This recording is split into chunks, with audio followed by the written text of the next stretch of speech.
Ao começarmos qualquer atividade, o natural é a gente, ao começar, se espera o êxito. Ninguém começa, eu vou começar a faculdade porque eu espero ser reprovado em todas as matérias, ficar 10 anos fazendo esse negócio, ou 20. Eu não entro para um jogo de futebol pensando, vou levar uma goleada, né? Não, eu quero já... Tem alguns times que já começam a parecer que vão fazer isso mesmo, mas tudo bem. Mas normalmente eu quero alguma coisa, eu quero já o sucesso. Eu não nem começaria numa batalha, se espera que vai ter uma derrota, se já manda para negociar, ou então se desiste, já se decreta rendição. Isso que é tão humano e a gente já sabe, também vai para o namoro. Se eu começo um namoro e já vejo que talvez não vai dar certo, né? Então, como é bom que a gente já vá orientando. E por isso a motivação do tema que eu coloquei. Meu namoro vai dar em casamento? É uma pergunta boa para fazer no começo de qualquer namoro. Semana que vem haverá então o famoso Dia dos Namorados, né? Há o apelo comercial que aparece, né, nas propagandas, na publicidade, as redes sociais cumulam, né, de publicidade, tanto que quem não namora começa assim, eu acho que eu tenho que namorar, senão eu vou estar out da semana que vem, né, eu tenho que achar algum... Então, até para nos ajudar, para dar alguma luz para esse tema para nós, é que eu pensava até, então, comentar sobre isso. Meu namoro vai dar em casamento? E que eu olhe através de 3 visões, como se olha uma escultura e tem, os artistas sabem perfeitamente disso, né? Você tem um olhar ideal para uma escultura, você faz uma escultura e o artista já faz pensando que ela tem que ser olhada de um modo. Se eu olho para um pouquinho aqui, já fica um pouco distorcido, se eu olho para cá, já fica um pouquinho também. Tem um olhar ideal, né?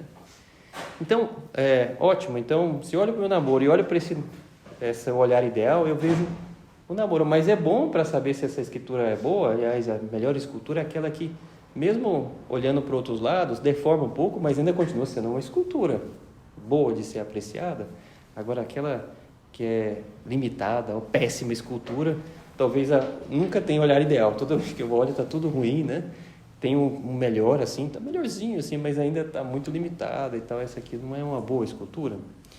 Então, vamos olhar por 3 ângulos.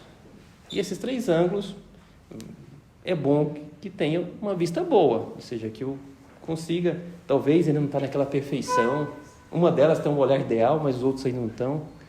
Mas é bom que esses 3 ângulos possam compor uma boa escultura do meu namoro, né? Meu namoro vai dar em casamento, então que olhe essas 3 perspectivas e aí eu consigo ter alguma noção. Serve também, claro, para quem não está namorando, para poder então já prever e olhar um pouco se essas perspectivas ele vislumbra se vai de fato compor uma boa imagem ou não. Então vamos lá, 3 perspectivas, 3 pontos de análise que podemos ver diante do tema. Primeiro, ao considerar o tema do namoro, é imprescindível que a gente olhe um pouco mais atrás e veja qual que é a minha vocação, né? Aonde eu vejo que me encaixo melhor espiritualmente. Às vezes a gente olha muito do ponto de vista humano, mas temos que olhar, temos alma, e do ponto de vista da minha alma, onde eu me encaixo melhor. Então, aí eu consigo, uma vez definida essa resposta, ter essa visão bem definida, dar passos para as outras visões que a gente vai falar daqui a pouco, que é olhar a nossa situação atual, a segunda característica, a gente vai ver agora, e por fim, a pessoa com quem eu vou namorar, ou já namoro. Então, as 3 perspectivas são essas: olhar a minha vocação, a minha condição atual e depois a pessoa com quem eu namoro ou vou namorar. Então vamos lá, essas 3 visões. Primeiro, a minha vocação, né? A minha vocação se diz no ponto de vista espiritual, ou seja, eu de fato sou feliz e serei feliz no matrimônio, né? Alguém às vezes responde essa pergunta de modo superficial, dizendo assim: padre, minha vocação é o matrimônio, certeza absoluta. E eu pergunto, mas por quê? Não, é porque eu gosto de mulher. Olha, muito bom, olha, você conseguiu responder algo que é comum a muitas pessoas, né? Só essa resposta ainda não está fechando, né? Porque isso é a vocação natural. Ou seja, naturalmente a pessoa tem essa inclinação. Olha, muito bom, eu até gosto de dizer, olha, parabéns, olha só. Então daí você vai poder construir qualquer outra resposta. Aí já está no nível 0, né? Porque às vezes a pessoa tem algum trauma, alguma situação que leva a ficar no nível -1, -2, né? Quer dizer, o que quer dizer que esse -1, -2? Às vezes tem algum trauma que a pessoa sofreu, alguma situação, às vezes que não é nem culpa dela, porque sofreu mesmo alguma situação que causa, às vezes, uma aversão ao matrimônio. Não, eu não quero me casar, né? Então vejo que a minha vocação não é o casamento. E por quê? Não, eu odeio o casamento. E por quê? Aí se vai talvez cavando, talvez é porque teve uma experiência do casamento dos pais, que se separou e cresceu só com o pai ou só com a mãe, e aquilo talvez lhe causou uma aversão e fala, não, se é para ter filhos desse jeito como eu fui criado, eu não quero que ninguém passe por esse trauma. Pode ser por uma situação familiar, às vezes até dura, de algum abuso, alguma situação, que, repito, não é culpa da pessoa que sofreu aquilo, mas então precisaria talvez construir e ajudar aquela pessoa a amar aquilo que é o matrimônio verdadeiro, que talvez ela não conheceu. E essa aversão leva a pensar que não é o matrimônio. Poxa, tem que amar o matrimônio, ver como possibilidade. Eu já peguei várias pessoas, né, numa outra situação que leva a mesma resposta. Assim que terminei o namoro, e ainda não foi eu que terminei, mas outra pessoa que quis terminar, pensar, não, então minha vocação é de fato o celibato, não é casamento. Por quê? Porque eu acabei de terminar o meu namoro, né, a pessoa está down, né, e tal. Falei, não, você está down, terminou o namoro, era que quis terminar com você, mas isso quer dizer que você tem a vocação, então, ao celibato, né? Tudo bem, vamos conhecer, você vai conhecer outra pessoa, se a sua vocação for matrimônio mesmo, e vai adiante com outra pessoa, né? Mas a pessoa humilhada naquele momento, porque acabou o namoro, assim, não esperava que acabasse o namoro daquele jeito, então pensa, não, só pode ser que eu não tenha essa vocação, né? Eu já tentei namorar 3, 4 pessoas, não deu certo com nenhuma, então a resposta já é o celibato, né? Não, né? Claro, o bom é que se procura acertar de primeira, é isso que eu falava, né?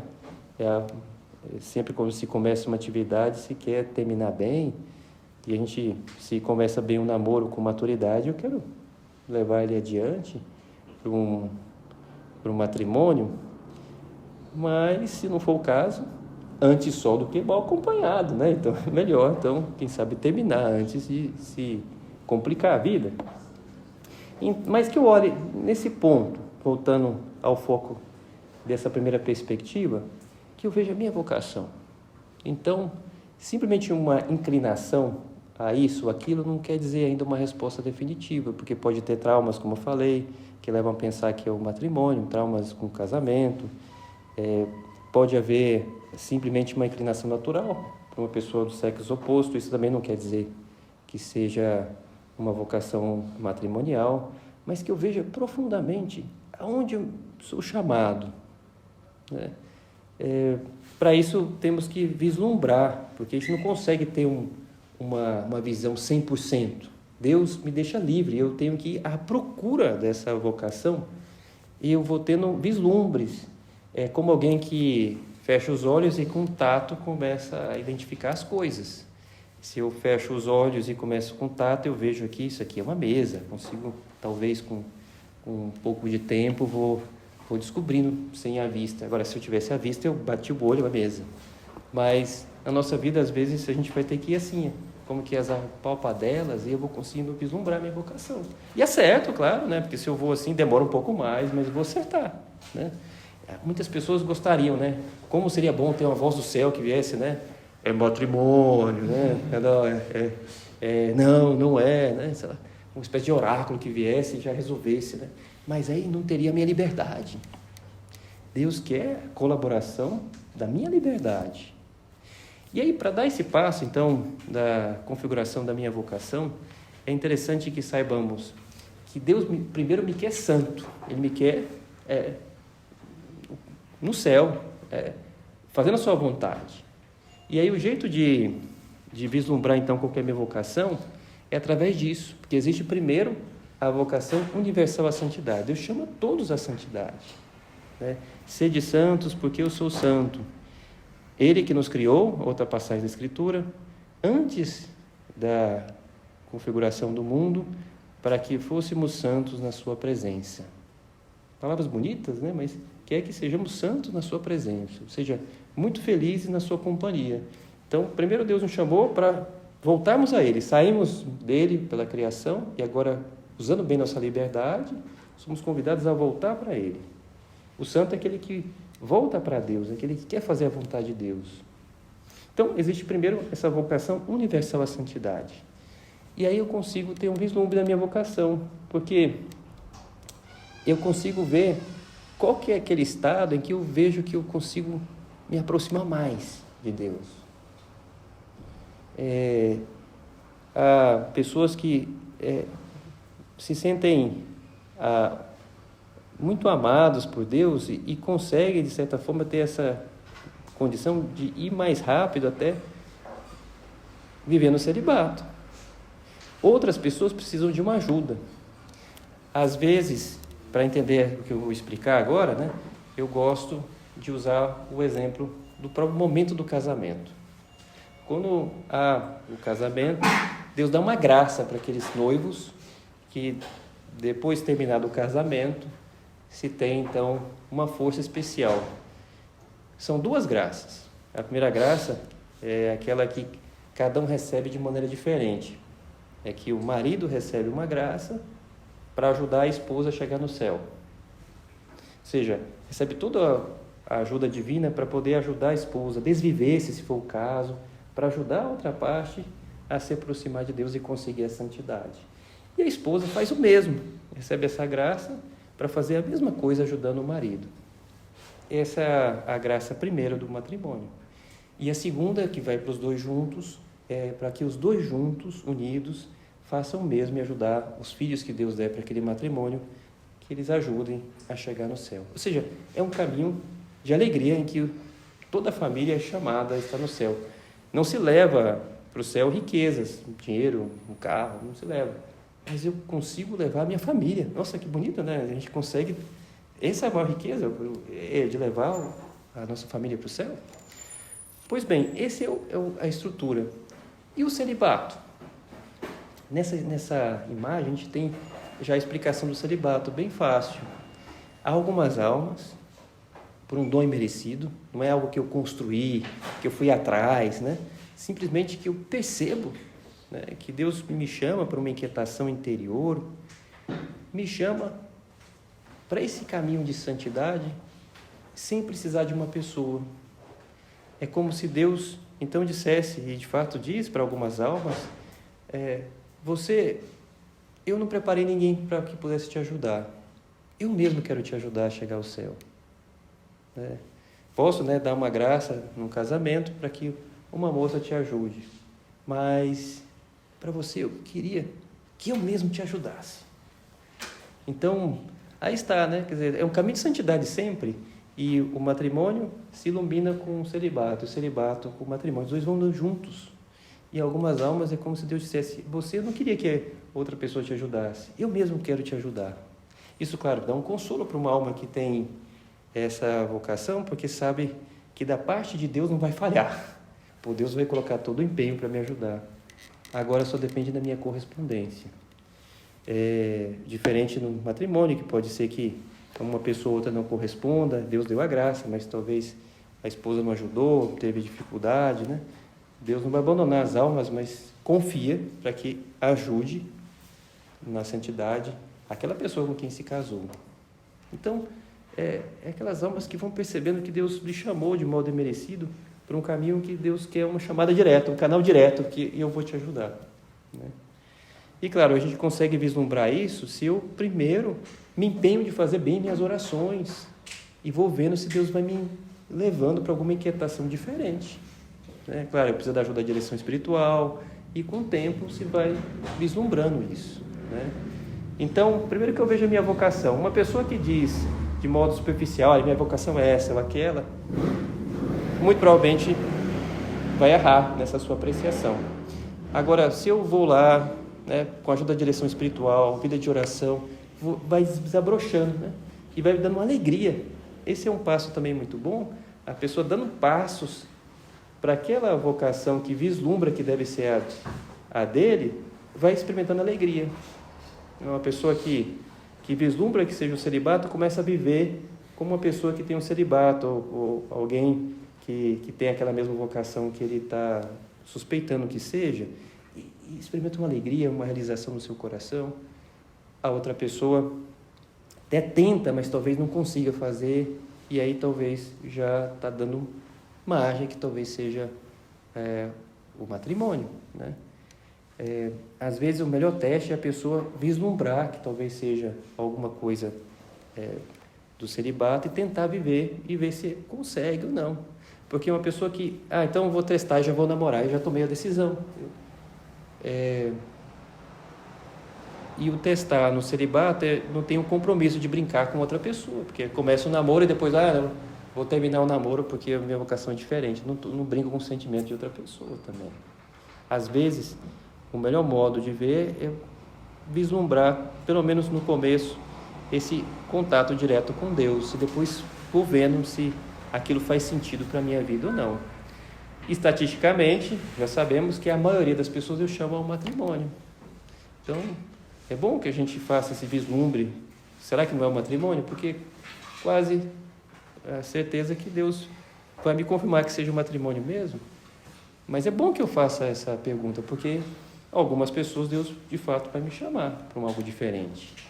São José Maria, quando viu umas pegadas na neve, quando ainda era estudante do ensino médio, umas pegadas na neve de um religioso carmelita, que saía logo cedo para celebrar a missa, e ele saiu também para ir para as aulas, estava tudo nevado em frente da casa dele, só umas pegadas na neve, de alguém descalço, e ele ficou tocado, quem que é essa pessoa? Aí foi correndo um pouco mais e viu que era um carmelita descalço, fiel ao seu carisma, carmelita descalço, ele estava lá, né, pisando na neve, e aquilo tocou o coração de São José Maria, que ele se perguntou, se os outros fazem por amor a Deus isso, e o que eu faço? E aí começou a ter direção espiritual e viu que Deus talvez lhe chamasse para esse algo diferente, né? Foi por aí. Cada um vai ter o seu, né? Mas é bom, independente da idade, que a gente pelo menos vislumbre, será que é diferente do matrimônio?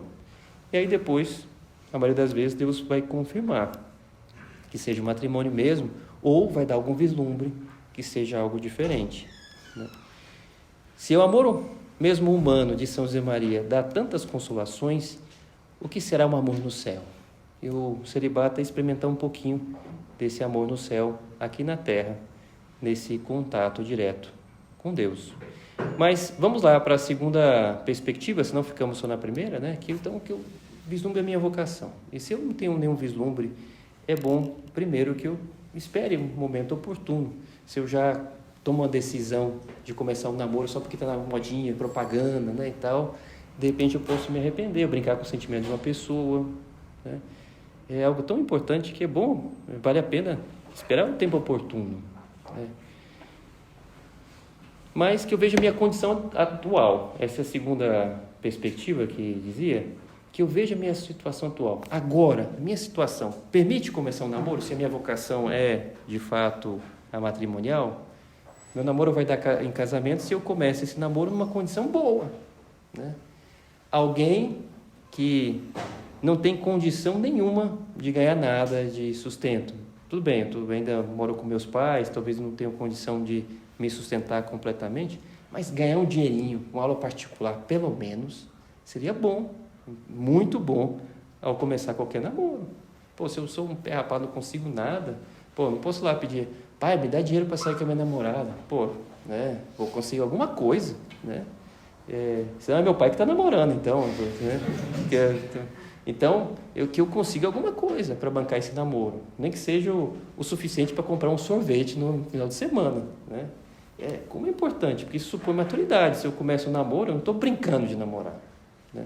Mas eu quero, de fato, já iniciar algo que é próprio de uma vida matrimonial. Ou seja, eu quero ser o provedor, eu quero tentar, pelo menos, né, me sustentar e ajudar. E assim vai desenvolvendo esse relacionamento. Então, o que eu vejo na minha situação atual? Permite, porque eu tenho já algum dinheirinho que eu vou atrás, mesmo que seja pequeno, e vislumbro que eu posso conseguir mais. Permite, porque eu tenho tempo para dedicar por esse namoro. Há pessoas que estão em um projeto profissional que agora mesmo vai fazer uma prova super exigente, alguém que está no ano do vestibular e tal, convém?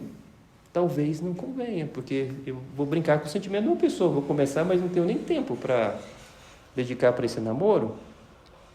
É o momento que eu gosto de lembrar de um amigo meu, quando estava na faculdade, porque fazíamos lá a engenharia e aí ele veio me dizer, no meio do curso, né, daquele semestre, estou aliviado, acabei de trancar 20 créditos. E eu falei, caramba, então você não está fazendo nada, porque 20 créditos eram muitas matérias, né? E aí eu fiquei, cara, então o que você vai fazer? Vai fazer um estágio? Você trancou essas matérias para fazer menos matéria? Vai se formar mais tarde, sei lá, o que você vai fazer? Não, eu estou fazendo as matérias todas, você não está vendo? A gente está indo junto em todas. Eu falei isso porque eu acabei meu namoro, terminei. Aí eu fiz a conta, era 20 créditos, né? E eu não tinha tempo, né? Sai final de semana, encontro na terça-feira, depois na sexta e tal. Eu fiz a conta de horas, era 20 créditos, eu não tinha esses 20 créditos, então... claro, é um pouco egoísta a proposta dele, mas cabe que a gente saiba qual que é a minha situação. Né? Que eu vejo a minha situação atual, porque...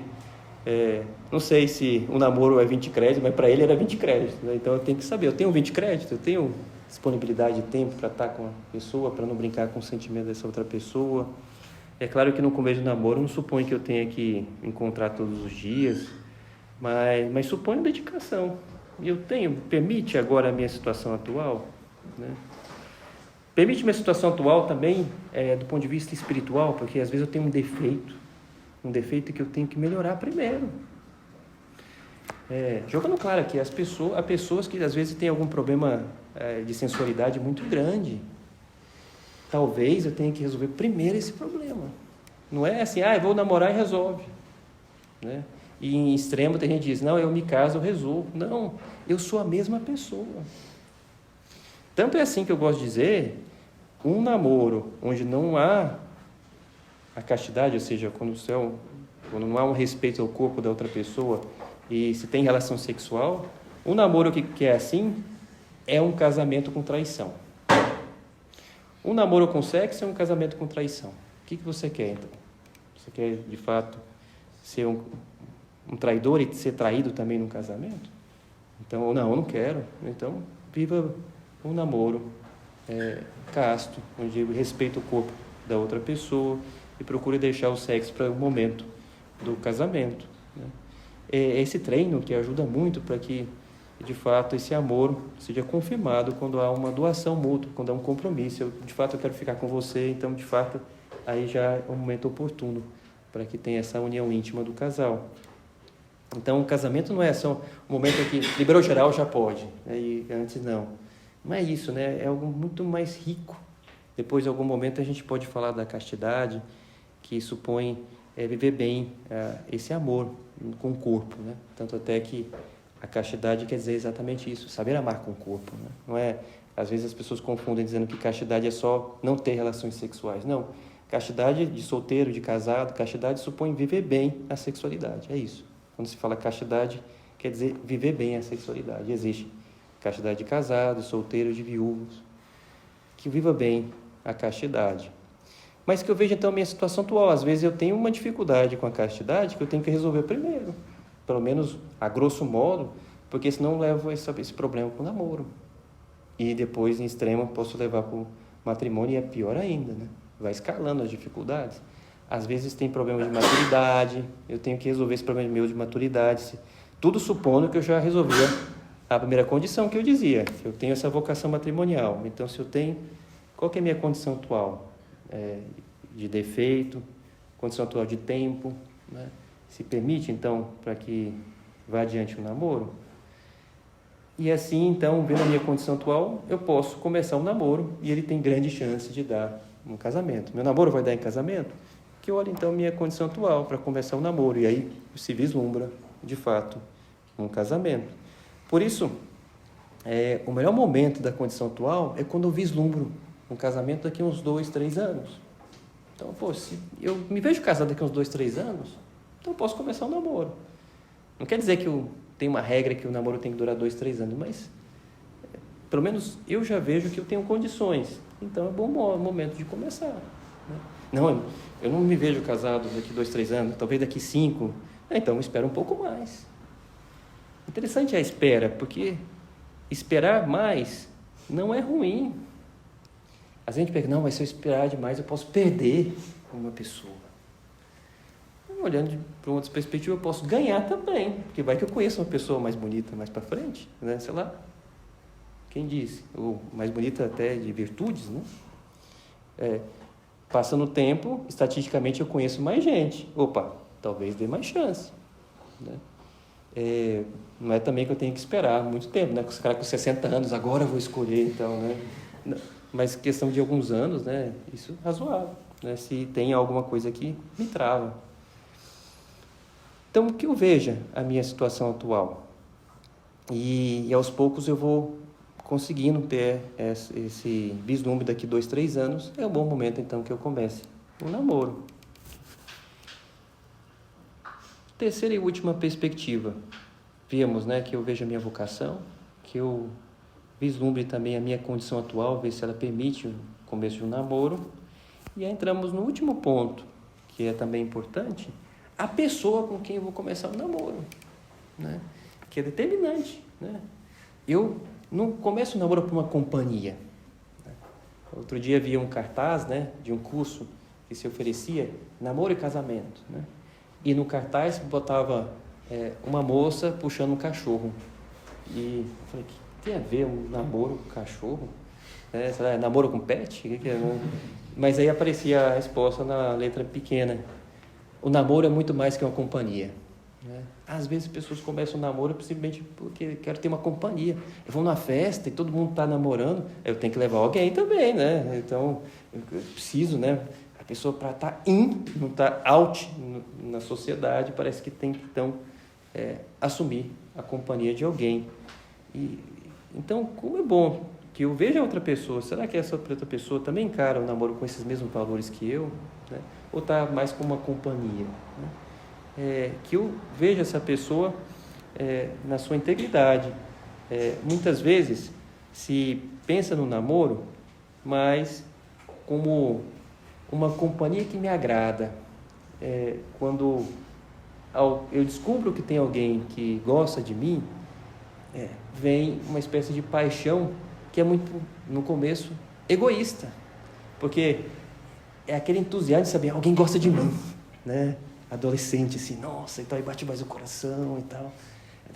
E a gente olha, poxa, como é egoísta essa apreciação, porque eu estou contente porque tem alguém que gosta de mim, então eu posso manipular essa pessoa. Posso dizer que não gosto dela, posso fazer meio difícil para fazer ela um pouquinho sofrer e tal, né? Sendo que, na verdade, o namoro verdadeiro é o contrário. Eu quero fazer a outra pessoa feliz, me desvivo por ela. E vice-versa, eu vejo que ela também me quer fazer feliz. Então, que eu olhe a outra pessoa. É uma pessoa que eu vejo como a mãe dos meus filhos no futuro? José Maria gostava muito de dizer essa frase, né? Sempre ao começar um namoro, pelo menos vislumbre, eu vejo ela como a mãe dos meus filhos, né? Como uma pessoa com essa qualidade de ser uma mãe. E se por acaso me vem então uma repulsa ao pensar que eu não vislumbro, parece que não tem essa qualidade, poxa, então quem sabe não seja uma boa pessoa, né? Ao olhar então a pessoa, ter essa clareza que do mesmo modo que eu olho a minha condição atual, ver a condição atual dela também. Está em condição, né, de começar um namoro, porque talvez está num momento, talvez espiritual, ou talvez um momento profissional, que demanda uma espera, né? E às vezes essa espera vai reforçar mais um amor ainda. Quem ama espera, um momento oportuno, né? Como é bom também então que eu olhe a situação da outra pessoa nas suas qualidades. E aí tem um vislumbre bom, do mesmo modo que eu falava no começo, né? A pessoa que começa a se aproximar mais de Deus e vê que se sente mais feliz, mesmo não namorando, talvez é um vislumbre que Deus talvez vai dando, que talvez seja o celibato e não o matrimônio. Aqui é um modo de ver também, porque eu posso perceber, quando estou na companhia da pessoa, eu me aproximo mais de Deus. Esse também é um vislumbre bom, porque às vezes, se eu estou com aquela companhia daquela pessoa, eu consigo, porque aquela pessoa me ajuda, me acalma às vezes as minhas ansiedades, porque ela me ajuda a viver melhor a castidade e eu não caio pensando nela, e também que a gente vive um namoro santo. Então, isso dá um vislumbre bom, que essa pessoa é uma boa pessoa, porque ela está me ajudando a me aproximar de Deus, e é uma boa pessoa que está cumprindo aquilo que no casamento vai ser potencializado, em que um vai ajudar o outro a chegar no céu. E que eu vou vendo que eu também consigo ajudá-la, né? Também é importante ver esse outro lado, que eu consigo ajudá-la, que tem alguma situação que ela tem insegurança, eu consigo passar essa segurança para ela, que eu a protejo, que eu dou dicas para que ela possa ir mais adiante no seu trabalho. Então, isso dá armas assim, muito fortes para podermos então encarar aquele namoro me levando para um casamento. Certa vez, andava pela rua e encontrei uma poesia do Manuel Bandeira, que eu não conhecia, numa pichação de um muro. E sempre me lembro dela, né? E falei, nossa, o pichador, pelo menos, ele era culto, né? Colocou lá uma frase lá do Manuel Bandeira. E dizia assim, o verso que me lembrava, dizia assim: quis trazer muitas borboletas para o meu jardim. A imagem de uma borboleta que o caçador de borboletas quer trazer, a gente pode imaginar no namoro que eu quero conhecer uma pessoa. E aí dizia, quis trazer muitas borboletas para o meu jardim. E descobri que o melhor modo é cuidar bem do meu jardim. É interessante, né? Porque, de fato, né? Às vezes a gente fica, eu quero achar uma pessoa, minha vocação, já sei que a minha vocação é essa e tal. Mas o normal, deixa eu cuidar bem do meu jardim, ou seja, deixa eu fazer bem, crescer em virtudes e ver também se ela tem essas virtudes. E, naturalmente, já virá. Uma pessoa que tem qualidades é esse jardim bem cuidado. E as pessoas vêm, naturalmente. É o jardim bem cuidado que atrai flores no jardim, atrai as borboletas. É assim, né?